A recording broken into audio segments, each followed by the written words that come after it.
In 2012, a study found the Great Salt Lake's annual economic impact in Utah is more than $1 billion, and now it's a race to save the lake. It took 10 years, but here we are, and we've got a lot of depth about why people should be concerned about the lake. Laura Vernon with Utah Department of Natural Resources has dedicated years to informing the public and state leaders on the lake's health. The Bear River needs to be analyzed for its own economic significance or impacts of potential projects. Zach Covington with the Bear River Association of Governments, or BRAG, is one of many people who will spend the next year studying the economic impact of the Bear River in Wyoming, Idaho, and Utah. I agree that we need to understand the Bear River for its own merits and its own economics. Ultimately, the river comes to an end at the Great Salt Lake and provides about 60 to 65% of the lake's water.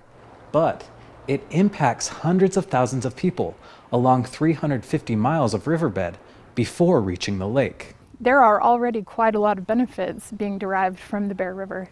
There's agricultural benefits, there's recreational benefits, and there are enormous wildlife and ecosystem benefits. Laura Gale with BRAG will also be part of the study.